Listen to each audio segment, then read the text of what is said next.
My name's Michael Sprague, and I'm from Maryland. Went to the University of Maryland. Went to Capital Bible Seminary, did a Doctor of Ministry at Dallas Seminary, and pastored 15 years in Maryland and then 11 years here in Louisiana. And why don't I jump in and tell you my story, because that'll kind of unfold a little bit of my background. But my story germinates out of one very special day. It was just after Katrina hit. I pastored a church in Covington. And as many of you know, 80% of our people lost their jobs or had to remanufacture their jobs. 80% of the people had home damage or lost their home. 95% of the people were scattered across the United States, and 50% of our people knew someone who died in the midst of Katrina. And I was back, and there was just a remnant of people left here. It was just days after Katrina. And there was devastation and calamity everywhere. And early in the morning, I got a call, and we had been told that if you were going to make a difference in the midst of Katrina, you had to have warehouse space. And yet mayors and business people told us that business people in FEMA had gobbled up all the warehouse space. But a few of us were foolish enough to knock on the door of heaven and ask God for 5,000 to 10,000 square feet of warehouse space.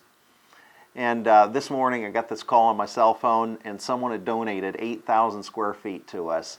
And in the middle of chaos and nothingness, it was like, this is the greatest thing I've ever seen. We were high-fiving each other and thanking the Lord. And moments later, I got a call from a SWAT team that was down from Indiana. They tried to get into the Mississippi Gulf Coast and were rebuffed by FEMA. FEMA said, get out of here. They tried to get into another spot in Mississippi. FEMA said, get out of here. So they call me and say, it seems like no one down south wants us. Do you want us? And of course, I was desperate. I said, sure, come on over. So they pull an 18-wheeler filled with supplies onto our property, another big truck with supplies, and then a truck pulling a trailer. And the head of the SWAT team says, Michael, come out here. I want to show you something. And those were the days, you might remember, right after Katrina, where there were reports of atrocities happening everywhere. People were guarding the front of neighborhoods at night. It seems like everyone was carrying a gun. And signs read, you loot, we shoot. And out in the rural area, the signs read, please loot, we love to shoot. And so the head of the SWAT team calls me out, and he opens the back trailer, and I looked in, and they had more machine guns, more weapons, more artillery than I'd ever seen in my life. And I thought, if I could stay on their good side, we've got everybody out-armed. And I went from up here to down here, because then the head of the SWAT team says, we've got to unload the 18-wheeler right here, right now. And I didn't know where to put any of that stuff. So I called my associate into my office, sent up a quick 911 to God, and told my associate, Steve, I want you to go into town. I want you to look for the first 18-wheel truck driver you can find. I want you to walk up to him, and I want you to say, God needs your truck. And Steve looked at me like I'd lost my mind. But Steve's loyal. He goes into town, spots an 18-wheeler, goes up to the truck driver and says, my pastor said to tell you that God needs your truck. That sounds like the donkey. He said, now the guy looked at him like he was crazy. Yeah. Put his head down for a moment, looked up and said, okay. Wow. And the truck trailer was on our property 2.5 months. We took the stuff out of the one truck, put it into the next. That was now the coolest thing I'd ever seen. Right then and there, I realized 10 missionaries had landed on our property, and they lost their homes in New Orleans. One guy was from the other side of the world. And I don't know, as a pastor, you feel responsible for missionary types, like you need to house them and feed them. But then all of a sudden I thought, I've lost my house. We've been a refugee for a few days. We were back. Our house had a tree through it. It was unlivable. We were bunking in one room with another whole family and kids. And I'm thinking, how am I going to house these people? Right there and then my cell phone rang, and a friend said, I'm going to Austin, Texas for 4 days. You want my house? I knew that was from God, and I said, I'll take it. A few minutes later, my wife gets wind that I'd adopted responsibility for 10 to 12 new people and had to feed them. And she said, "What are we going to feed all these people?" And I had so much going on. I said, "Donna, you're going to have to pray and ask the Holy Spirit to provide. I got so much to do. I've got things I'm working on. I got to go. Bye." Now my wife thinks I'm crazy. But 2 hours later, she was in town, bumped into someone we knew who just prepared a banquet meal for 12 people, and those people got deterred somewhere else. Donna said, "Michael asked me to pray and ask the Holy Spirit to supply. So could it be that your food's our food?" And she gave us all the food. All that happened in the first few hours of this day, I kid you not. And it seemed like the Holy Spirit was saying to me, "Michael, I know you're a pastor, but you've got to learn to trust me. I want you to walk in trust of me, not just in hurricane days, but every day." And it had the ring of truth to it.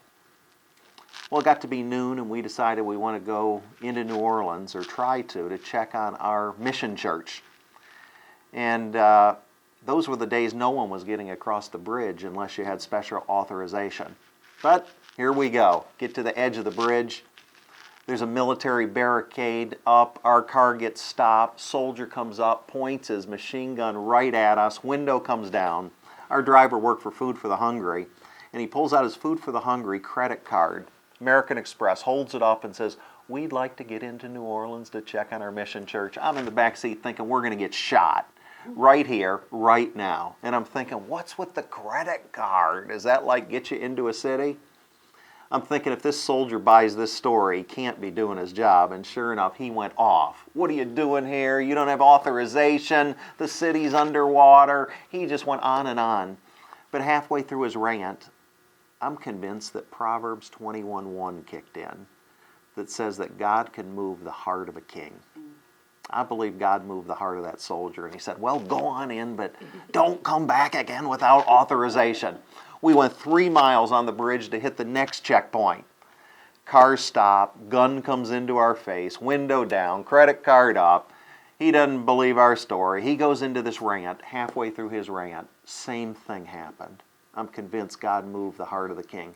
6 checkpoints we had to get through without authorization. God got us through. It was an incredible day. French Quarter was a ghost town. Business district was taken over by the military. We heard horror stories from people, prayed for people, gave them what we had. And coming back over the bridge that night, it was like God was speaking for the second time. It's like he was saying, "Michael, you got to learn to trust me. If I want to get you somewhere, I can get you there. And the power of the United States military can't stop me." We worked right up till midnight like we did every day, 18-hour days, 7 days a week. And I got back to that house, and my wife had hooked up a laptop to a generator. And I tell you, even though I saw the hand of God so much, I was concerned not so much about myself, but about my staff. I had a good-sized staff. They all had young kids. People were scattered. We wouldn't take up an offering for many, many weeks. And I thought, how am I going to pay these people? Opened up that first email, and it was from a family on the East Coast, and they said, "We're talking about New Orleans at the dinner table." And our 7-year-old got up, ran into her bedroom, got her piggy bank, came back, set it on the table, and said to her mom and dad, "If I could get some money for my loose tooth, we could take the piggy bank money. We could buy one Barbie doll for some little girl in New Orleans." And right there and then I started to cry and knew God speaking again. If I can move the heart of a little girl on the East Coast, don't you think I can move in men and women across the country to help provide for Trinity Church? Just after midnight, I made a decision that I would bet the farm on God. No matter what happened next, I would bet the farm on God and trust Him for what would come. And I tell you, He didn't let me down one little bit. In the midst of disaster, you can bet the farm on God in life's storms. That's where my story started. And God started doing things that I couldn't believe. His provision was incredible. little churches on the border of Mexico with people living in cardboard boxes, collected their money and sent it to us, pesos. And it was so much out of their poverty. Other people came along and helped in so many ways. And people started showing up. We didn't call for it. 2 people showed up. Then 5 more came. Then groups of 50 just started appearing. And we started putting people to work and deploying people. And now, 6 years later, we have had 20,000 volunteers come, for the most part, sleeping on the floor of the worship center, eating in the worship center, and then being deployed to help people for free, 1 person at a time. Most incredible display of the family of God I have ever seen. Choice people. We became known as the Church of the Stained Carpet. And you could imagine, after 4 years of people eating, sleeping in the worship center, we'd set back up for Wednesday night and Sundays, what that turned into. But we knew that couldn't go on forever. And we needed a 12,000 square foot center to deploy the work. And so all we could do was pray. And then one day, a group showed up from Memphis, Hope Presbyterian Church. They wanted 10 minutes with me. I gave them the 10 minutes. They spent a few more minutes with our director. They said, we hope we can help. We're not sure. We're going to pray about it, but give us a 1-pager on what your needs are. And so we said, if you could donate a hammer, that'll cost $10, and that'll make a difference. If you want to donate these kind of things, here's some other things. We got this dream of a $300,000 ministry center, headquarters, that could carry on and sustain the work. And they took 2 weeks, came back 2 weeks later and said, we've decided out of that list to take the $300,000 ministry center. Here's the check. And by the way, we don't want to build it or send teams. We just want to give you the money to build that ministry center. This is the God of the resupply, who out of nothing could just give us what we needed. In those early days, it just seemed like there was a miracle every 5 minutes. God did what we couldn't explain but by His hand. And in those first days, shelters and hospitals were lacking and just desperate for certain things. And we'd kind of say to ourselves, we're just going to wait for the next truck to come in. And sure enough, just what they needed would be on the next truck. And we just give it to people for free.